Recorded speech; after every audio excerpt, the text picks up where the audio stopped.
रखनि था, को कहिड़े मक़सद जे पुठियां आहे त को कहिड़े। हालांकि मथियों मक़सदु इंसानी फितरत जे तकमील लाइ आहे। दुनिया में माण्हू केतिरियूं महिनतूं कनि था, मगर दीन जे लाइ इंसानी फितरत जे तक़ाज़ाउनि खे मुकमल करण जे लाइ जेको मक़सदु आहे सो वॾो मक़सदु आहे ऐं उनजो नक्शो चिटिरियल आहे, रस्तो लताड़ियल आहे, नावाक़िफ़ रस्तो न आहे। सिरात मुस्तक़ीम ते हलण जो नक्शो अल्लज़ीना अनअमत अलैहिम, जिन ते अलाह तो नेमत कई, उन्हनि शख़्सनि हली ॾेखारियो आहे। पोइ उन जो हलणु हर हिकु शख़्स जे ख़्याल ते जुदा जुदा नक्श थींदो। इहो सही न हुयो। हर हिकु माण्हू पंहिंजे पंहिंजे मर्ज़ीअ ते हिदायत जी राह में हली पवे, ईअं न हुयो। तंहिं करे अलाह ताला पंहिंजे नबीअ खे अहिड़ी आम दुआ सेखारी जेका सभिनी खे हिकिड़े नुक़्ते नज़र ते गॾु करे ऐं कंहिं शख़्सी क़ैद ऐं बंद खां बालातर हुजे। इहदिना सिरातल मुस्तक़ीम सिरातल लज़ीना अनअमत अलैहिम, जिन ते तो नेमत कई उहो रस्तो। को बि माण्हू जॾहिं माण्हुनि जी इमामत या अॻुवाणी कंदो त पंहिंजे रब खां अॻु में इहा दुआ घुरंदो, इहदिना सिरातल मुस्तक़ीम सिरातल लज़ीना अनअमत अलैहिम। इहो आम लफ़्ज़ आहे, इन में कंहिं वॾे माण्हू जो नालो कोन्हे। असांखे उहो रस्तो ॾे जो ईअं चइजे त इहा सिरात मोहम्मद अलैहिस्सलातु वस्सलाम जी आहे, हालांकि ॻाल्हि त सही आहे। या इहो रस्तो अबू बकर सिद्दीक़ जो आहे, या इहो रस्तो उमर फारूक जो आहे, या इहो रस्तो मूसा अलैहिस्सलाम जो, इहो रस्तो ईसा अलैहिस्सलाम जो। ईअं कंहिं शख़्सियत में बि बंदि न कयो वियो हिदायत जे रस्ते खे। आम इज्तिमाइयत, आला दर्जे जी इंसानियत जंहिं दुनिया में हर गुमराहीअ जो मुक़ाबिलो कयो, हर भटकियल खे रस्ते ते आंदो, अहिड़ियूं शख़्सियतूं, आम शख़्सियतूं। माना ही वञी थी त जहिड़े बि ख़्याल, जहिड़े बि नुक़्ते फ़िक्र जो माण्हू दुनिया में हुजे, कहिड़े बि मज़हब जो पोइ लॻ हुजे, उन शख़्स खे तसली ॾिनी वई आहे त क़ुर पाक को एॾो हिकिड़ो वॾो नज़रियो पेश करे थो जेको तुंहिंजे अॻुवाणनि हिदायत वारनि पेशवाउनि जे नज़रिये ऐं फ़िक्र जे ख़िलाफ़ न आहे। न त हिकिड़ो शख़्स नबी अकरम सल्लल्लाहु अलैहि वसल्लम सां इख़्तिलाफ़ रखे, ॿियो शख़्स हज़रत ईसा अलैहिस्सलाम सां इख़्तिलाफ़ रखे, टियों शख़्स पंहिंजे मज़हब जे पाबंदीअ में मूसा अलैहिस्सलाम खे न मञे।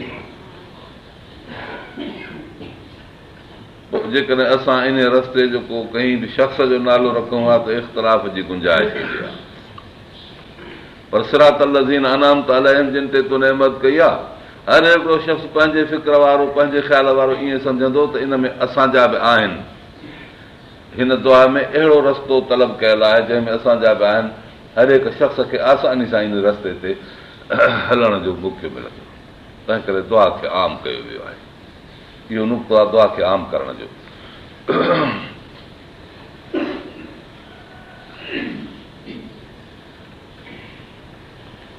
बाक़ी ही जुदा ॻाल्हि आहे त अहिड़ो इंसाफ़, एॾो वॾो प्रोग्राम अॻियनि नबियनि जे कंहिं बि किताब या सहीफ़े में नाज़िल कोन्हे थियल, जहिड़ो असांजे क़ुर मजीद में दुनिया जे अॻियां पेश थियल आहे, जंहिंमें हिकिड़ी दुआ ते सारी दुनिया खे गॾु कयो वञे।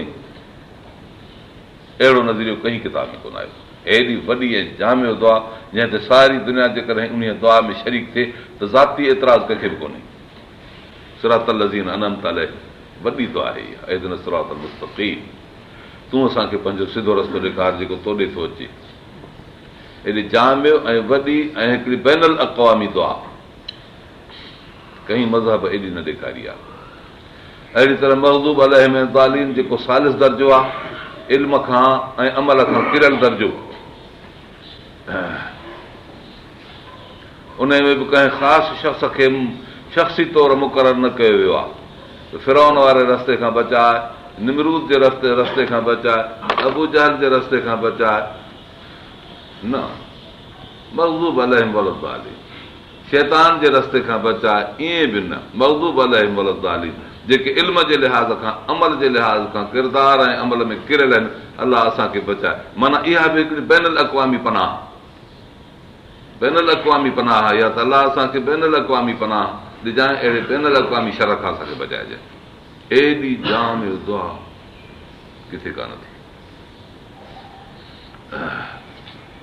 पोइ जेके शख़्स अॼोके ज़माने में चवनि था त क़ुर मजीद जी माना सम्झ में न ईंदी, क़ुर ते अमल करणु नामुमकिन आहे, इहे मग़ज़ूब अलैहि में ज़ालिन में दाख़िल थिया।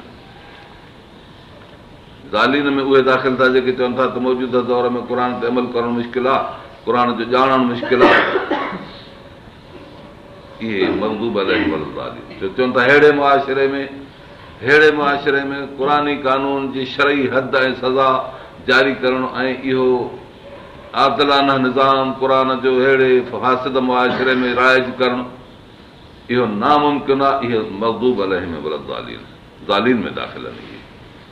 तंहिं करे इन्हनि खां बि पनाह घुरिबी।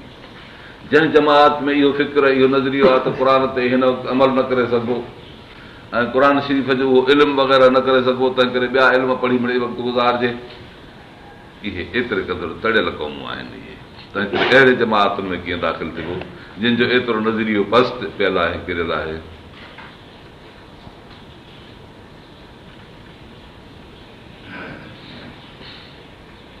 हिकिड़ो सुवाल थींदो आहे त हदीस शरीफ़ में मग़ज़ूब अलैहिम यहूदियुनि खे ऐं ज़ालिन नसारा खे कोठियो वियो आहे,